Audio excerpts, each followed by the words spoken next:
नमस्कार दोस्तों, आज का ये वीडियो बहुत ही इंपॉर्टेंट और जरूरी है आप सभी के लिए। आज के इस वीडियो का टॉपिक है 5 ऐसी बेस्ट स्ट्रेटजी जिससे आप ज्यादा टैक्स बचा सकते हैं इनकम टैक्स के अंदर। तो दोस्तों, ऐसी कौन सी 5 स्ट्रेटजी है जिसके चलते आप अपना टैक्स जो है वो सेव कर सकते हैं। As per income tax act के हिसाब से ही ये सारी की सारी स्ट्रेटजी जो है वो हम आपको बताने वाले हैं। तो हम आपको 5 बेस्ट स्ट्रेटजी बताएंगे जिसके तहत आप अपनी टैक्स लायबिलिटी को जो है वो कम कर सकते हैं, यानी ज्यादा से ज्यादा आप टैक्स जो है वो सेव कर सकते हैं। तो कौन से हैं 5 तरीके, ये जानना आपके लिए जरूरी है। कौन सी ऐसी 5 स्ट्रेटजी है जिससे आपको ज्यादा बेनिफिट हो सकता है, यानी ज्यादा टैक्स का फायदा हो सकता है। आइए जानते हैं आज के इस वीडियो में। वीडियो बहुत ही इंपॉर्टेंट है, तो वीडियो को अंत तक जरूर देखें। चैनल पर नए तो सब्सक्राइब करें और बेल आइकन पर ऑल नोटिफिकेशन पे क्लिक करें ताकि आपको आने वाले सभी नोटिफिकेशन रिगार्डिंग हमारे वीडियो से रेगुलरली मिलते रहे। आइए स्टार्ट करते अपना आज के वीडियो को बिना किसी देरी के।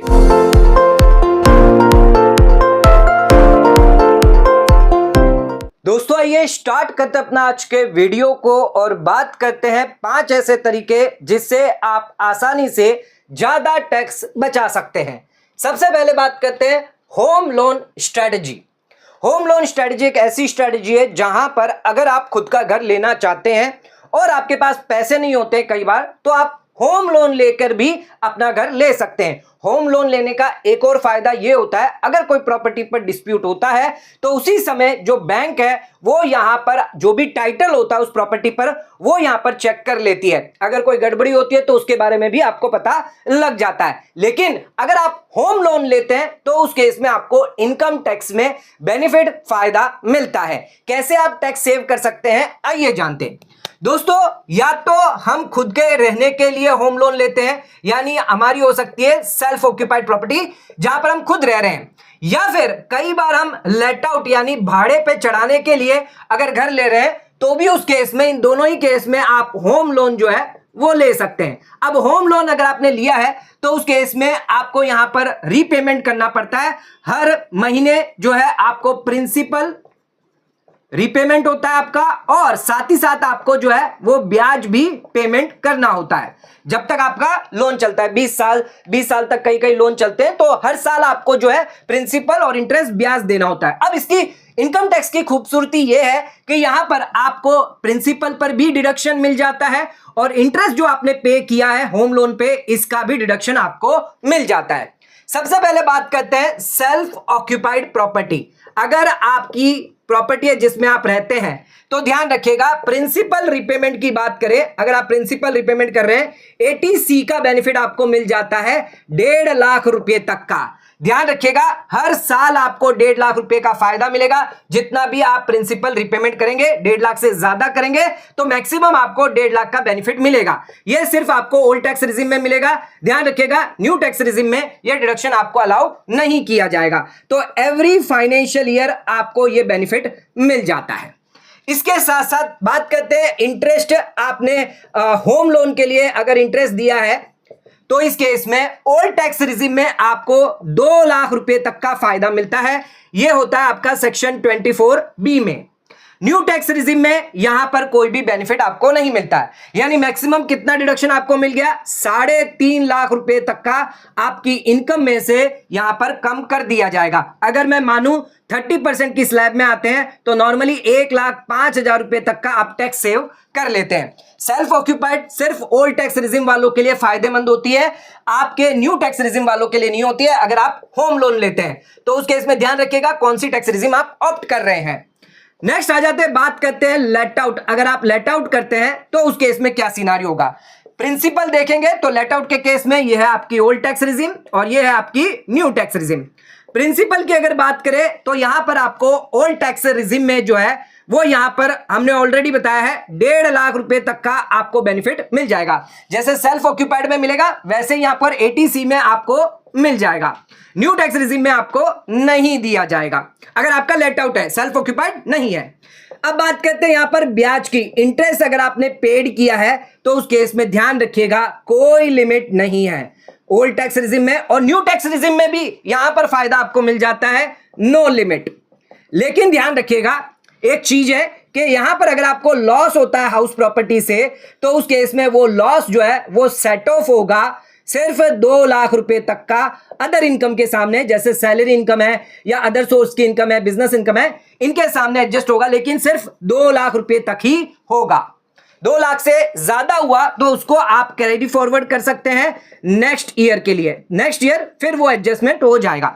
लेकिन मैक्सिमम लॉस जो है वो आपका 2 लाख से ज्यादा यहां पर नहीं होगा, क्योंकि अगर आपका रेंट कम है, ब्याज आपने ज्यादा पे किया हुआ है, तो आपका हो सकता है लॉस हो जाए। तो उस केस में ध्यान रखिएगा नियम 2 लाख तक का इस साल में आपका एडजस्ट हो जाएगा।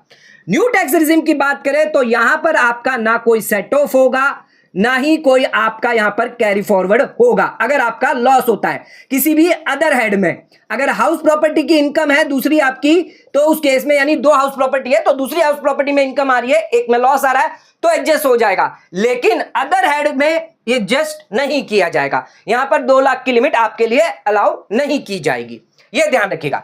तो ये दोनों यहां पर लिमिट दी गई है, जहां पर आपको सेल्फ ऑक्यूपाइड में 3.5 लाख रुपए का बेनिफिट मिल जाता है, और यहां पर लेट आउट में 1.5 लाख का, और यहां पर तो कोई लिमिट नहीं है, यानी जितना ब्याज है, अगर ज्यादा होम लोन दिया है 4 लाख भी दे सकते हो, 5 लाख जो भी आपने ब्याज दिया है पूरा का पूरा यहां पर बेनिफिट आपको मिल जाता है। जितना भी मान लीजिए 5 लाख रेंट है आपकी और 5 लाख का ही ब्याज आपने दिया है, तो जीरो आपको टैक्स, यानी जीरो आपकी इनकम होगी, रेंटल इनकम, इस पर कोई टैक्स आपको नहीं लगेगा। अब कुछ चीज ध्यान रखिएगा, एटीसी का बेनिफिट अगर आप लेते हैं तो ये आप प्रिंसिपल रीपेमेंट के लिए ले सकते हैं, स्टैंप ड्यूटी अगर पे करते हैं उसके लिए ले सकते हैं, और अगर आपने रजिस्ट्रेशन फीस दी है तो उसके लिए आप ले सकते हैं। लेकिन ध्यान रखिएगा जिस भी घर के लिए ले रहे हैं 5 साल तक उसको आपको बेचना नहीं है। अगर आप इसको बेचेंगे तो उस केस में जिस साल आपने सेल किया तो वो आपकी जितना भी डिडक्शन आपने लिया था आपकी इनकम में ऐड कर दिया जाएगा।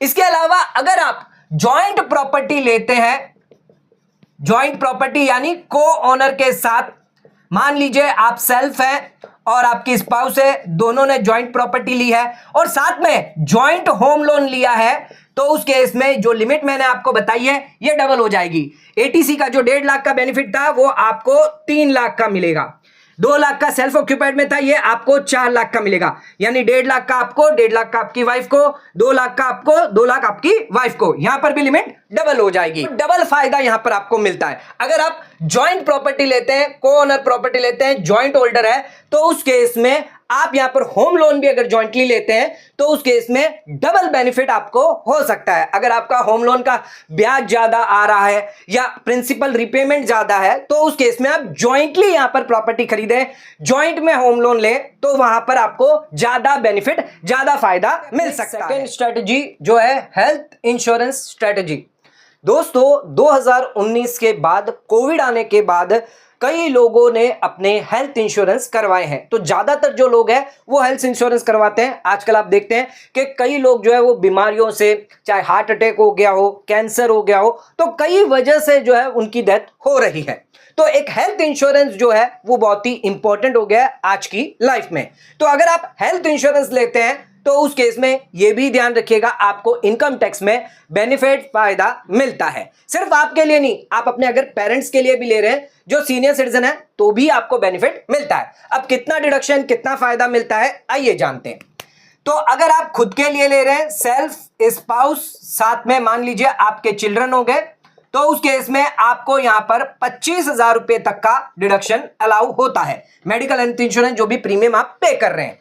इसी के साथ अगर आप पेरेंट्स के लिए भी ले रहे हैं और पेरेंट्स की एज जो है वो 60 साल से कम है, तो उन्हें भी 25,000 का डिडक्शन मिल जाता है। यानी आपको ही डिडक्शन मिलेगा अगर पेरेंट्स के नाम पर भी आप हेल्थ इंश्योरेंस पॉलिसी लेते हैं। तो टोटल यहां पर डिडक्शन आपको कितना मिल गया, 50,000 का। अगर मैं 30% की स्लैब है तो उसके इसमें 15,000 रुपए तक का टैक्स आप यहां पर बचा सकते हैं। टैक्स यहां पर आपका सेव हो जाएगा, ठीक है। अब इसमें दूसरी लिमिट दी गई है, ये पहली लिमिट है, इसमें दूसरी लिमिट दी गई है। अगर आप सेल्फ, स्पाउस और चिल्ड्रन आपके लिए कितना है 25,000 रुपये। लेकिन आपके जो पेरेंट्स है वो है आपके सीनियर सिटीजन, पेरेंट्स है सीनियर सिटीजन, 60 साल से ज्यादा एज है, तो इस केस में यहां पर आपको 50,000 का डिडक्शन मिल जाता है। तो यहां पर कुल डिडक्शन आपको 75,000 रुपए का मिल जाएगा, 30% में आ जाएंगे, तो 22,500 टैक्स आपका माफ यहां पर हो जाता है। ध्यान रखिएगा सीनियर सिटीजन रेसिडेंट होना चाहिए। तीसरा, अगर आप खुद सेल्फ प्लस स्पाउस, तो इस केस में आपको कितना मिलेगा, अगर आप सीनियर सिटीजन है या आपकी स्पाउस सीनियर सिटीजन है तो यहां पर आपको जो है 50,000 का डिडक्शन मिल जाता है। इसके अलावा आपके जो पेरेंट्स हैं वो भी अगर सीनियर सिटीजन की कैटेगरी में है, यानी 60 साल या उससे ज्यादा है, रेसिडेंट है, तो उस केस में उन्हें भी यहां पर 50,000 का बेनिफिट मिल जाएगा। तो टोटल आपको 1 लाख का डिडक्शन मिल जाता है, 30% स्लैब में आते हैं, तो 30,000 का टैक्स आपकी सेव हो जाती है। तो ध्यान रखिएगा यहां पर आप 50,000, अगर आपके पेरेंट्स सीनियर सिटीजन नहीं है, आप सीनियर सिटीजन नहीं है, तो 50,000 या 75,000 या फिर 1 लाख का डिडक्शन आपको मिल जाता है। पेरेंट्स के लिए एक और बेनिफिट दिया गया है, अगर पेरेंट्स सीनियर सिटीजन है और उनका कोई भी हेल्थ इंश्योरेंस पॉलिसी आप नहीं लेते हैं, मेडिकल खर्च भी क्यों ना करते हो, तो भी यहां पर आपको 50,000 का बेनिफिट मिल जाएगा। तो medical health insurance policy parents के नाम से नहीं है तो भी यहां पर मेडिकल एक्सपेंडिचर पर आप 50,000 तक का डिडक्शन क्लेम कर सकते हैं। आ जाते हैं अपने तीसरी स्ट्रेटजी पे, एजुकेशन लोन स्ट्रेटजी।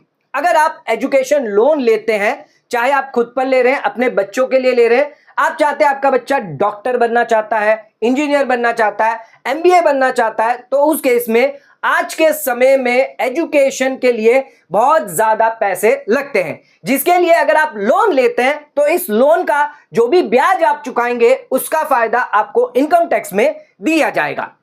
तो यहां पर ध्यान रखिएगा, आप खुद के लिए लोन ले सकते हैं, आप अपने स्पाउस के लिए भी लोन ले सकते हैं पढ़ने के लिए, एंड आप अपने चिल्ड्रन की पढ़ाई के लिए भी लोन ले सकते हैं। आपको लेना होगा एजुकेशन लोन, और ये लोन जो है वो आपको सेक्शन 80E के तहत डिडक्शन मिलता है। कितना डिडक्शन मिलता है, तो जितना भी आप इंटरेस्ट इसका रिपे करते हैं हर साल 100% डिडक्शन आपको मिलता है। मान लीजिए आपने 50 लाख का लोन लिया है और इस पर जो ब्याज था वो था 10%, यानी 5 लाख का ब्याज आप जो है हर साल दे रहे हैं। अब इस पर अगर आप 30% स्लैब में आते हैं तो 1.5 लाख रुपए का टैक्स जो है वो आपका सेव हो जाता है। तो 1.5 लाख तक की बचत आपको होती है।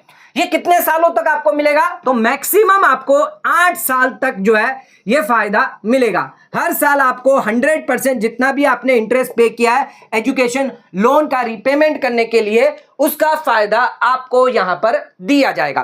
तो एजुकेशन लोन अगर आप लेते हैं, खुद पर ले रहे हैं, स्पाउस पे ले रहे हैं, बच्चों पर ले रहे हैं, तो उस केस में ध्यान रखिएगा इसके ब्याज का फायदा डिडक्शन आपको मिलता है। लेकिन यहां पर ध्यान रखिएगा ओल्ड टैक्स रिजिम में ही फायदा मिलेगा, न्यू टैक्स रिजिम में आपको यहां पर बेनिफिट नहीं दिया जाएगा। जो सेकंड पॉइंट हमने बताया था हेल्थ इंश्योरेंस स्ट्रेटजी, वहां पर भी ओल्ड टैक्स रिजिम में ही फायदा मिलेगा, न्यू टैक्स रिजिम में आपको यहां पर बेनिफिट नहीं दिया जाएगा। अपनी चौथी स्ट्रेटजी पर सैलरीड इंडिविजुअल्स के लिए है रेंटल हाउस स्ट्रेटजी। कई बार सैलरीड एम्प्लॉय है, एक शहर से दूसरे शहर शिफ्ट होते हैं जहां पर वो घर रेंट पर लेते हैं और उन्हें अगर एम्प्लॉयर द्वारा एचआरए मिलता है, यानी हाउस रेंट अलाउंस मिलता है, एचआरए अगर मिलता है, तो उस केस में यहां पर इनकम टैक्स के हिसाब से आपको यहां पर एचआरए का एग्जम्पशन दिया जाता है। सेक्शन 10(13)A के अंदर आपको यह फायदा मिलता है, लेकिन इसकी कुछ कंडीशन है। क्या क्या कंडीशन है? पहली कंडीशन, आपको एक्चुअल एचआरए कितना रिसीव हुआ है, यानी आपके एम्प्लॉयर द्वारा आपको कितना एचआरए रिसीव मिला है, एम्प्लॉयर से कितना आपको एचआरए मिला है।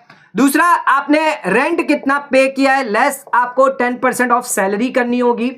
तीसरा जो कैलकुलेशन है वो देखा जाएगा 40% और 50% ऑफ सैलरी। अब ये 40% 50% क्या है? अगर आप मेट्रो सिटी में रहते हैं तो उस केस में आपको 50% कैलकुलेशन लेना है, और अगर आप नॉन मेट्रो में रहते हैं तो उस केस में 40% लेना है। यहां पर एक एग्जांपल देखते हैं। मान लीजिए आपको एक्चुअल एचआरए जो है वो 2 लाख रिसीव हुआ है, आपकी बेसिक सैलरी थी 15 लाख की, और आपको रेंट जो है वो रिसीव हुआ है हर महीने, आप मतलब रेंट जो पे कर रहे हैं वो है 20,000 रुपया। तो 20,000 टोटल आपका पूरे साल का रेंट हुआ 2,40,000 रुपये, और लेस 10% ऑफ सैलरी 1.5 लाख यहां पर आपको कम करना है। 90,000 सेकंड कैलकुलेशन निकल के आता है। फिर यहां पर आपको 15 लाख में 40% करेंगे तो 6 लाख यहां पर होगा। अगर आप नॉन मेट्रो में है तो 7.5 लाख रुपए निकल कर आएंगे। अब इन तीनों में से जो भी लोअर होगा वो आपको एग्जम्पशन मिलेगा, यानी 90,000 रुपए तक का एग्जम्पशन मिल जाएगा। तो आपका 2 लाख का ये एचआरए होगा जो टैक्सेबल एचआरए, इसमें से 90,000 कम कर दिए जाएंगे, बाकी का 1,10,000 आपका टैक्सेबल होगा। इस 90,000 को अगर हम 30% में कैलकुलेट करके देखें, अगर हम 30% की स्लैब में आते हैं तो 27,000 रुपए तक का टैक्स जो है वो हमारा यहां पर सेव हो जाता है। तो ध्यान रखिएगा, यहां पर एचआरए का फायदा आपको तभी मिलेगा जब आपको एम्प्लॉयर से एक्चुअली एचआरए आपने रिसीव किया है। इसी के साथ साथ रेंट आपका प्रॉपर पेड होना चाहिए। यहां पर आपने जो भी रेंट दिया है इसमें 2 चीज ध्यान रखिएगा। यहां पर आपको जो भी लैंडलॉर्ड है, अगर ये रेंट 50,000 से ज्यादा हुआ तो उसके इसमें 194 IB के अंदर आपको टीडीएस भी डिडक्ट करना होता है और सरकार को यहां पर जमा करना होता है। अगर आप ये टीडीएस डिडक्ट नहीं करेंगे तो उस केस में ये 90,000 का फायदा फिर आपको नहीं दिया जाएगा। इसी के साथ आपके पास रेंट एग्रीमेंट होना चाहिए और जो भी आपने ऑनलाइन पेमेंट किया है या कैश पेमेंट किया है तो उसकी रिसीट आपके पास होनी चाहिए।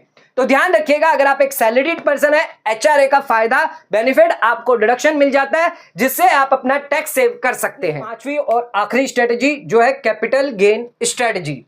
अगर आप लिस्टेड इक्विटी शेयर्स में निवेश करते हैं या म्यूचुअल फंड में निवेश करते हैं और अगर आपने इसको लॉन्ग टर्म के लिए होल्ड करके रखा हुआ है तो ध्यान रखिएगा आपको यहां पर यानी 12 महीने से ज्यादा अगर आपने होल्ड किया है तो यह आपका लॉन्ग टर्म कैपिटल गेन में आता है। Long term capital gain under section 112A, इसमें आपको 1,25,000 रुपए तक का एग्जम्पशन मिल जाता है। तो आपको ऐसे शेयर्स, ऐसे म्यूचुअल फंड देखने होंगे जो 12 महीने से ज्यादा हो चुके हैं, यानी 12 महीना 1 दिन भी अगर ज्यादा हो गया है तो उस केस में आप यहां पर क्या कर सकते हैं, यहां पर आप सेल कर सकते हैं। मान लीजिए आपने 31 मार्च को जो है वो बेचा है, 100 शेयर आपने बेचे, फिर आप उसको वापस जो है बाई कर सकते हैं, सेम डे पे भी बाई कर सकते हैं।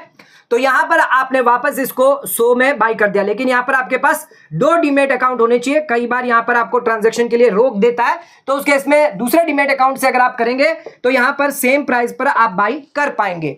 तो ध्यान रखिएगा, यहां पर जो है 2 डीमेट अकाउंट आप रख के ये 1,25,000 का जो है वो इनकम आप कम कर सकते हैं, जिससे अगर 30% स्लैब में आते हैं तो 37,500 का टैक्स आप यहां पर सेव कर सकते हैं। इससे होगा क्या, मान लीजिए इन 100 शेयर की वैल्यू थी आपकी 100 रुपये और आपने इसको बेचा 150 में, ठीक है। अब आपका जो 50 रुपया जो प्रॉफिट है वो आपने बुक कर लिया। अब वापस आप खरीदेंगे 150 में तो उस केस में अब आपकी कॉस्ट होगी 150 ना कि 100, क्योंकि ऑलरेडी 50 रुपया आपने फाइनेंशियल ईयर मान लीजिए 25-26 में बुक कर लिया है, तो अब इस वापस 50 रुपए पे आपको आगे टैक्स नहीं देना होगा। तो कई लोग यहां पर ये स्ट्रेटजी अपनाते हैं, 1,25,000 तक long term capital gain book कर लेते हैं जहां पर उन्हें एग्जम्पशन मिल जाता है। ये तो हमने बात कर ली शेयर्स और म्यूचुअल फंड की।